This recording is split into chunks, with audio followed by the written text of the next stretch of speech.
Ha tocado entonces esta tarde, voy a compartir con ustedes mi pantalla. Ha tocado revisar o corresponde este día revisar pues un tema muy interesante denominado filogenia y ontogenia del sistema nervioso. Solo me confirman que se está compartiendo mi pantalla, por favor. No. Está cargando, Lick. Cargando. Muy bien. Vamos a esperar que cargue entonces.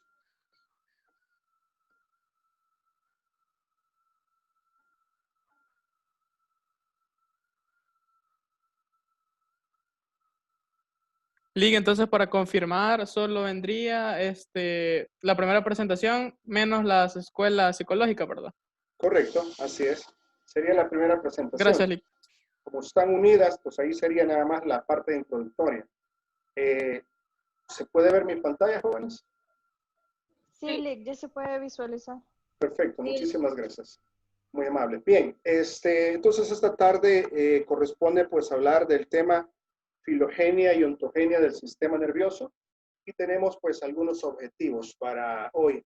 Primero pues conocer el significado de filogenia, es como muy importante, y también el conocer el significado de ontogenia. De hecho, posiblemente alguno de estos conocimientos no es que ustedes los ignoren en su totalidad, quizás pues le ayude a recordar. Bien, a manera de introducción, quiero mencionarles que el sistema nervioso es la estructura de los seres vivos que se encarga de controlar todos los procesos de comunicación del animal con el medio externo y de las respuestas que el mismo animal genera de acuerdo a los estímulos recibidos. Entonces, un punto importante acá es la referencia a este aspecto sobre el sistema nervioso.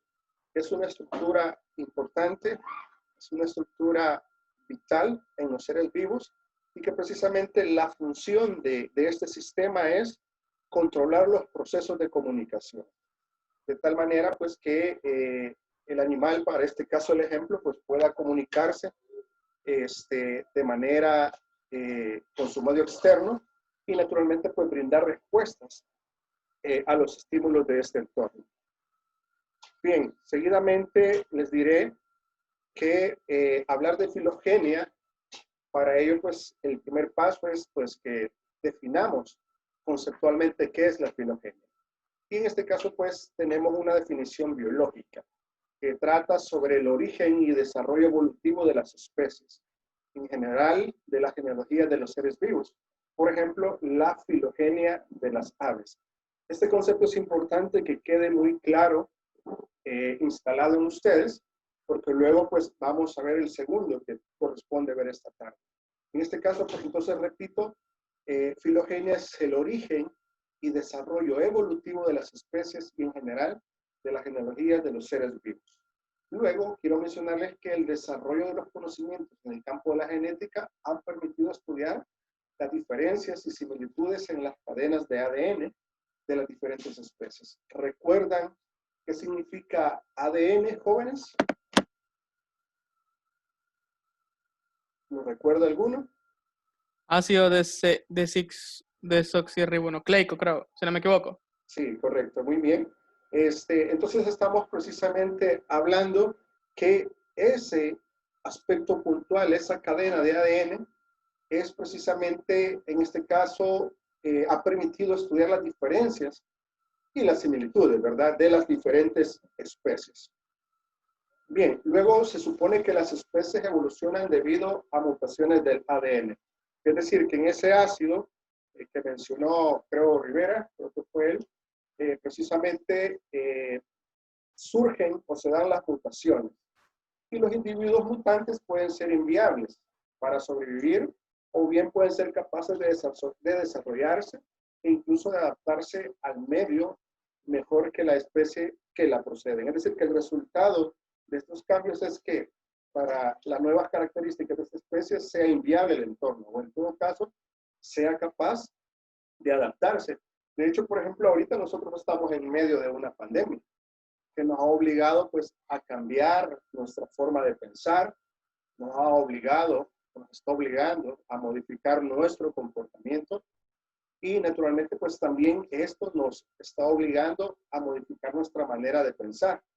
de ser pues muy precavido, de tomar algunas medidas importantes como distanciamiento, como lavarse las manos constantemente, uso de mascarilla.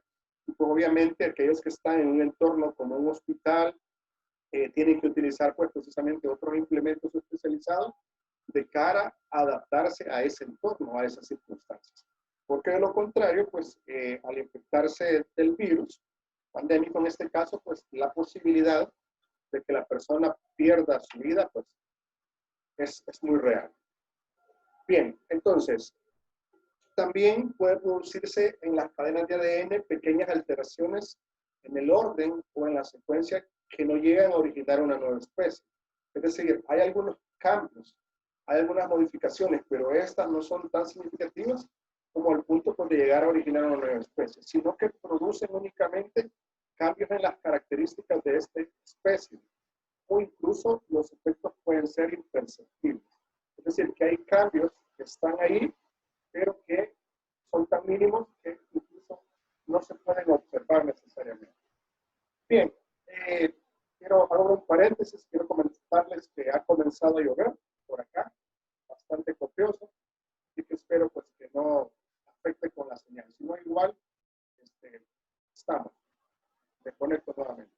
Bien, la filogenia es una rama de la biología que estudia la historia evolutiva y la aparición de las especies e intenta establecer el árbol evolutivo de todos los organismos actuales o extintos. Precisamente esa rama biológica que estudia es la importante para la filogenia en este caso. Ahora, naturalmente, esto hace necesario para el estudio del hombre estas dos ramas de la ciencia genética, sobre todo para encontrar pues, nuestros orígenes. Luego, en la clase anterior, recuerdo que mencionamos a Charles Darwin. Ahorita justamente lo retomamos. Y quiero recordarles, esto es lo que probablemente ya sepan, que Darwin planteó su teoría biológica sobre la evolución de las especies. El estudio de la genética empezaba a nacer, siendo Mendel, este es otro autor, en 1865, en su trabajo denominado Experimentos de hibridación de las plantas, quien dio el empujón de arranque definitivo a esta ciencia. Desde entonces hasta ahora la genética fue avanzando, ha ido avanzando, sobre todo pues, en estos tiempos que se ha dado supuestamente un gran salto, y es el hecho de conseguir el mapa del genoma humano. Es decir, que se ha configurado, se ha descubierto precisamente cómo está organizado a nivel genético. Luego, al hablar de la evolución del comportamiento, siempre siguiendo con Darwin, biólogo, que publicó su teoría de la evolución. Esto creo que lo conocemos, lo hemos oído la mayoría de todos. Él publicó su teoría porque él estaba convencido de que todas las especies animales guardan relación entre sí. Ahora, en consecuencia, él decía que la estructura de su cuerpo y sus patrones conductuales pueden dirigirse y compararse del mismo modo que compararíamos la nariz o el temperamento de un niño con el de su padre. Entonces, de hecho, esto sucede. Muchos de nosotros tenemos rasgos característicos de nuestros progenitores. Y eso, pues, de hecho, no es algo nuevo ni algo novedoso. En la mayoría de los casos, nosotros tenemos rasgos característicos de nuestros progenitores. Y eso es bastante común. Eso sucede de esta manera. Luego, importante también es mencionarles el origen embrionario del sistema nervioso. Aquí tenemos estas frases que son capas donde cada una de ellas pues permite precisamente, permite la formación de algunas estructuras.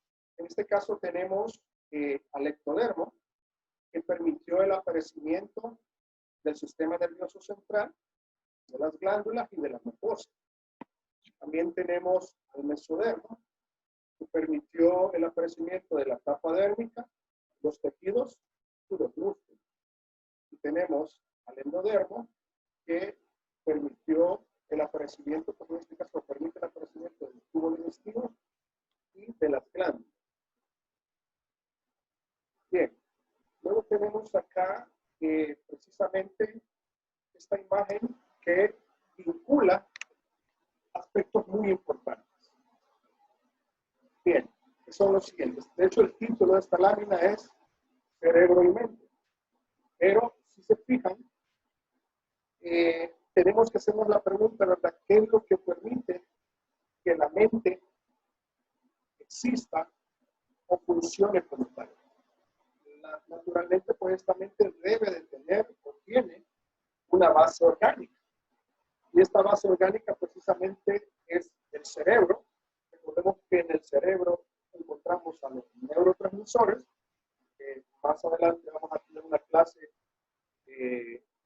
sobre este tema. A mí me encanta el tema de neurotransmisores. Bueno, me encantan muchos temas, pero en todo caso, los neurotransmisores, les anticipo, ¿verdad? Son sustancias químicas que permiten que las neuronas se comuniquen una a otra. Hay una gran cantidad de neurotransmisores. Nosotros, por ser esto una materia pues, general, vamos a hacer una aproximación de este tema y ustedes en su carrera de medicina más adelante van a profundizar. Por lo menos nosotros vamos a ver los principales neurotransmisores, vamos a ver precisamente cómo estos influyen o determinan o condicionan el comportamiento del ser humano. Entonces, también estos neurotransmisores permiten que las neuronas se comuniquen unas con otras. Entonces, obviamente, si tenemos esta base orgánica, el cerebro, las neuronas y los neurotransmisores, esto da base o permite las condiciones para que exista pues una mente que funciona bajo el fundamento, el sostén de una base orgánica que es el cerebro, con los otros elementos que les acabo de mencionar. Aquí podemos ver una imagen, estoy seguro que ustedes ya la han visto, y podemos ver entonces algunas estructuras del cerebro que precisamente están vinculadas con algunos aspectos en particular. Por ejemplo, esta área acá, aquí encontramos a la percepción, que es lo que percibimos. Aquí tenemos esta área que está relacionada con los movimientos básicos. Acá está el centro de la visión. Acá tenemos el equilibrio y coordinación muscular. El centro de la audición, también lo podemos ver ahí. El centro del lenguaje. El comportamiento, miren qué interesante, y las emociones están ahí. Esa parte de la estructura está involucrada precisamente en determinar el comportamiento en las emociones de los seres humanos. Aquí tenemos los movimientos de destreza. Esta parte es como muy interesante. Esto que he mencionado, que se pudiese profundizar aún más y ir definiendo los nombres de cada estructura, pero que no compete esta cátedra. Esta estructura es la que permite el que da la base para el aparecimiento, pues obviamente, de la relación cerebro y mente. Luego, avanzando un poco, aquí tenemos las bases científicas de la psicología, porque recordarán que hablamos pues que la psicología es una ciencia. Recuerdan que lo mencionamos, ¿verdad? Que es una ciencia y como tal, pues naturalmente utiliza el método científico para llevarse a cabo. Y entonces tenemos acá, por ejemplo, que el psicólogo, utilizando el método científico, y otros profesionales, todos los investigadores también, se plantean un problema. Este problema lleva a la generación de hipótesis. ¿Qué son las hipótesis? Son supuestos, son preguntas que el investigador o la investigadora se plantea de cara a poder dar respuestas a las mismas. Y luego el investigador va y hace una observación sobre el fenómeno que está estudiando. Por ejemplo, si vamos a estudiar cómo se comportan los docentes y los estudiantes en los entornos virtuales, ¿verdad? Una hipótesis podría ser que los entornos virtuales favorecen los procesos de enseñanza y aprendizaje. Esa puede ser una hipótesis. Una hipótesis nula podría ser que los entornos virtuales no favorecen el proceso de enseñanza y aprendizaje. Entonces, siguiendo el ejemplo, el investigador o la investigadora va y hace observaciones referente a esto. Observa a los docentes, observa a los estudiantes, observa el rendimiento académico, observa cómo aprenden, observa cómo enseñan. Y luego, pues, si es necesario, realiza una experimentación, ¿no? Se llevaría a un grupo de docentes, un grupo de estudiantes, y a través de la observación y experimentación obtendría datos, ¿verdad? Cómo se comportaron los alumnos, cómo se comportaron los docentes, y estos datos serían analizados. Y luego, pues, después de ese análisis, vendrían las conclusiones referentes a ese problema que se está estudiando. Por eso es que entonces hablábamos que, ¿qué dijimos que es la psicología? ¿Recuerdan el concepto científico, jóvenes? ¿Alguno de ustedes lo recuerda?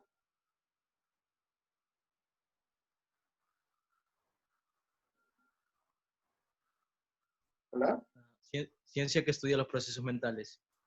Muy bien. Ciencia que estudia el comportamiento y los procesos mentales. Gracias por la intervención. Así es. Bien, avanzamos. No sé si habrá alguna pregunta hasta acá, jóvenes. Lick, solo una duda con respecto a filogenia. Entonces hay dos tipos de definición de filogenia, porque uno creo que era de las aves, ¿verdad? Realmente no sé si estoy confundiendo los términos. No, realmente es uno, ¿verdad? El estudio de la evolución. En este caso, las aves era el ejemplo, ¿verdad? Pero realmente la filogenia estudia la evolución de los seres vivos, ¿ya? Y entonces las aves entra dentro de esa categoría. Bien. Gracias, Lick. Bueno, a la orden. Luego también quiero mencionarles que tenemos a la sociobiología. Y esta es una disciplina que aborda los problemas de la evolución que son interesantes para los psicólogos. Por ejemplo, se habla del estudio interdisciplinar de las bases biológicas del comportamiento animal, incluido el del hombre. En este caso, pues, lo menciona la enciclopedia Salvat, ¿verdad? Como una definición de sociobiología. Y también se conoce o se define como el estudio de la base biológica del comportamiento social, según el diccionario de la Real Academia de la Lengua Española. Esta disciplina se ocupa del estudio sistemático de las bases biológicas de todas las formas de conducta social. Y se funda principalmente en los métodos y los conceptos de la genética y la ecología. Y tiende a privilegiar la transmisión genética de las actitudes con respecto a la transmisión cultural y social. Luego, en cuanto a la evolución del comportamiento, volvemos con Darwin. Ya les mencioné pues que él publicó su teoría sobre la evolución, que estaba convencido de que todas las especies animales guardan relación entre sí, y mencionaba también que en consecuencia de la estructura de su cuerpo y sus patrones conductuales pueden distinguirse y comportarse del mismo modo como compararíamos la nariz o temperamento de un niño con el de su padre. Así es similar. Luego, en cuanto a la etología, hablamos de consecuencias de la teoría de la evolución. La etología, jóvenes, es el estudio de los patrones de conducta naturales de todas las especies animales. En este caso, le interesa o se focaliza en estudiar el instinto.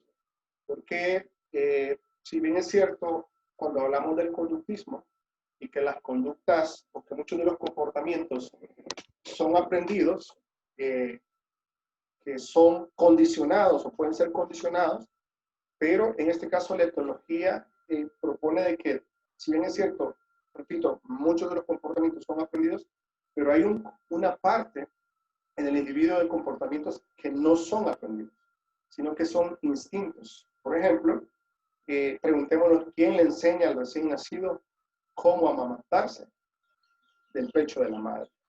Pues jamás hemos visto una madre que esté mencionándole, ¿verdad?, al recién nacido: mira, mi amor, te voy a explicar los pasos para que puedas amamantar. Primero, yo te voy a cargar en mis brazos. Cuando estés cerca, en este caso, de mi seno, le diría a la mamá, siguiendo el ejemplo, tú vas a succionar. No, no lo hacemos. Eso no existe. Pero inmediatamente la madre toma al bebé, niño o niña recién nacido en sus brazos, de inmediato comienza a succionar. Porque ese es un comportamiento instintivo. Y aquí, por ejemplo, tenemos el patrón de acción fija, que son los instintos como, por ejemplo, el comer o el sentarnos. Básicamente, pues, estamos hablando de conductas instintivas. Ahora, consecuencias de la teoría de la evolución. Ok, la etología parte del estudio de los comportamientos específicos, los que se encuentran en todos los individuos de una especie. Dichos comportamientos no pueden observarse más que en el entorno natural, en el que se ejercen las presiones selectivas. Aquí tenemos entonces los niveles de análisis etológicos del comportamiento. Acá en esta parte inferior tenemos las causas inmediatas que están relacionadas con las motivaciones. Aquí en este caso tenemos a la ontogenia, que está vinculada con las pautas de comportamiento durante el crecimiento. La filogenia, como recién lo mencionamos, le interesa estudiar la evolución, y en este caso la función tiene que ver con la adaptación por selección natural. Este señor sostuvo una buena formación en geología, áreas salvajes de todo el mundo. Ya vamos a ver más adelante, creo que tengo un mapa, para que veamos cómo anduvo recorriendo. Sugirió que los miembros de una especie deben su apariencia y conducta a cambios estructurales que acontecen de manera gradual en el transcurso de muchas generaciones. Acá tenemos el mapa que les mencionaba. Ahí lo pueden ver. A ver, díganme, ¿por dónde anduvo Charles Darwin? Si utilizamos como referencia las líneas rojas del año 1831, ¿por dónde anduvo él?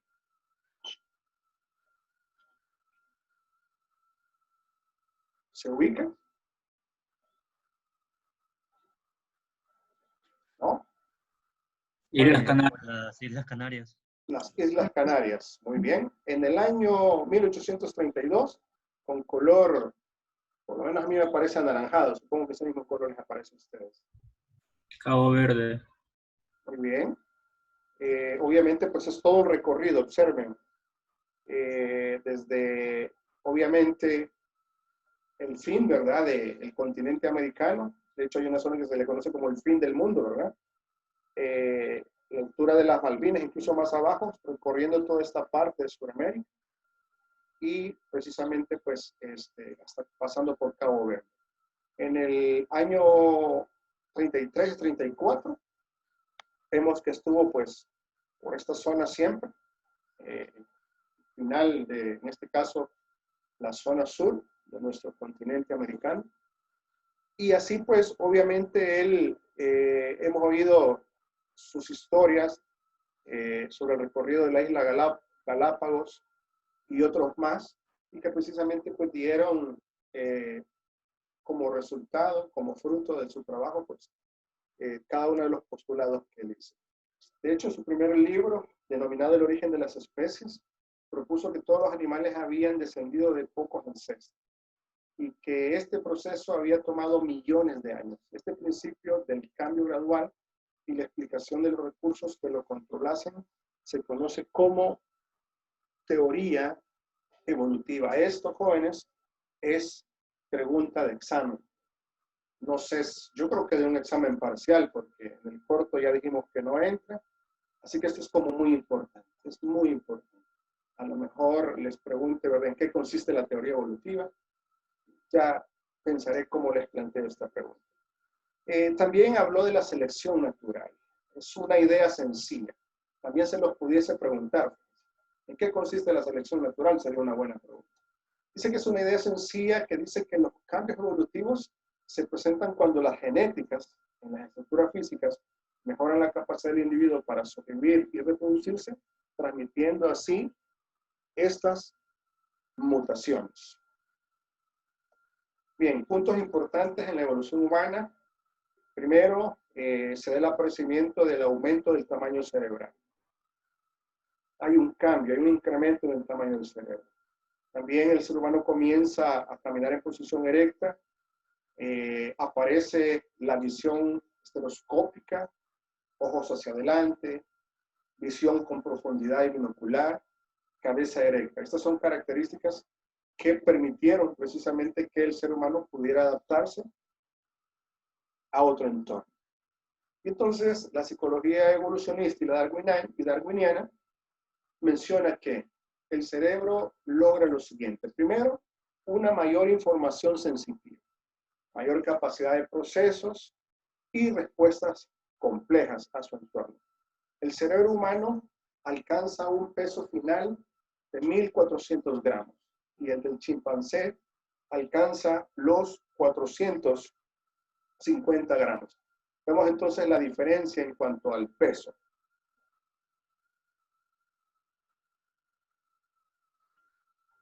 Filogenia del sistema nervioso, entonces, es la historia del proceso evolutivo de la especie del reino animal. Evolución significa el cambio constante de todas las formas de vida. Y el principio de la evolución es que las especies actuales han evolucionado a partir de las especies más primitivas y no de especies contemporáneas, así como una síntesis. Luego tenemos entonces filogenia del sistema nervioso. Ok, podemos ver acá esta diapositiva. No sé si alcanzarán a verlo, pero acá, retrocedo. Vemos el cerebro de un tiburón, el de una rana, el de una tortuga. Acá está el cerebro de paloma. Aquí tenemos el cerebro de una zarigüeya. Observen el cerebro del conejo. Vean las dimensiones. El cerebro del gato y el cerebro, en este caso, del macaco. Y aquí tenemos el cerebro del chimpancé comparado con el cerebro de un hombre. El aumento progresivo en el tamaño del cerebro de los vertebrados. Tenemos acá en este caso al macaco, tenemos al hombre y tenemos al chimpancé.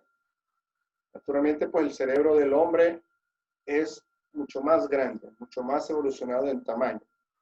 Acá tenemos la dimensión de un cerebro de culebra, de paloma, el cerebro de la zarigüeya, solo esta parte que vemos acá, y tenemos el cerebro también del gato.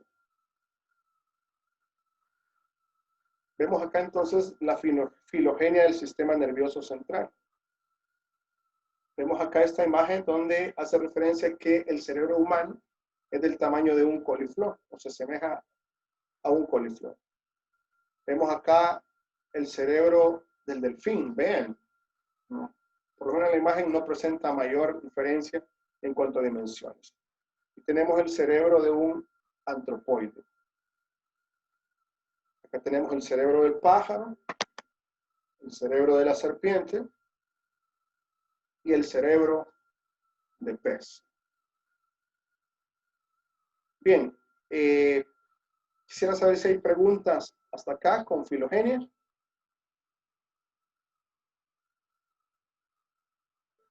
Muy bien, avanzamos entonces. Ontogenia. En biología, ontogenia es el estudio del desarrollo de los seres vivos, desde su concepción hasta su muerte. Recuerden, ¿verdad? No confundir filogenia con ontogenia. Ontogenia tiene que ver con el estudio del desarrollo de los seres vivos, desde su concepción hasta su muerte. El concepto de ontogenia está muy ligado al de filogenia. Ojo, está muy ligado, pero no son lo mismo, ya que la primera estudia la evolución del individuo, es decir, que la filogenia estudia el proceso evolutivo del individuo. Y en este caso, la filogenia estudia la evolución de la especie. Ontogenia del sistema nervioso. Describe el desarrollo de un organismo desde el óvulo fertilizado hasta su formación adulta. Y podemos ver las diferentes etapas de desarrollo. Mediante el estudio de la ontogenia, el desarrollo de los embriones, entre paréntesis, los científicos pueden aprender sobre la historia evolutiva de los organismos. A menudo, pero no siempre, los caracteres ancestrales se conservan en el desarrollo del organismo. Por ejemplo, los embriones tanto del pollo como del ser humano pasan por un estadio en el que tienen hendiduras, arcos en el cuello, que son idénticos a la hendidura faríngea y los arcos branquiales de los peces. Aquí podemos ver el embrión del pollo. Aquí podemos ver las hendiduras faríngeas, la cola, comparado, con el embrión humano. Están las hendiduras faríngeas. Entonces, por lo menos en esta etapa de formación, podemos ver que hay ciertas similitudes. Esta observación apoya la idea de que los pollos y los seres humanos comparten un antepasado común con los peces. Esto es todo un rollo, ¿verdad? Porque se proponen muchas cosas en la teoría evolutiva, al punto que mencionan esto. En este caso, pues, como su profesor, tengo la responsabilidad de compartir con ustedes los supuestos teóricos, pero esto obviamente no debe eliminar el hecho, pues, que tenemos nuestro razonamiento, nuestros propios criterios. Lo importante es conocer todos los postulados teóricos para analizarlos, pues, y poder tomar como una posición particular referente a una idea. Por lo tanto, siguiendo con la lámina, los caracteres del desarrollo, junto con otras pruebas, pueden utilizarse para construir las filogenias. Y aquí podemos ver también en esta imagen los cambios graduales. Bien, esta es la última lámina que tengo para esta tarde. Quisiera saber si hay preguntas, jóvenes. Antes de escucharles, porque justo el tiempo pues ya lo tenemos exacto, quiero solicitarles que no se les olvide, por favor, poder participar en el foro que voy a habilitar, que he habilitado, perdón, que ya está habilitado, de cara pues a preguntas que ustedes tengan, si no las quieren plantear ahorita, pero preguntas que tengan, pueden entrar al foro y las plantean, o si ustedes quieren comentar, como algunos lo hicieron, sobre el tema del conductismo, pues también pueden hacer.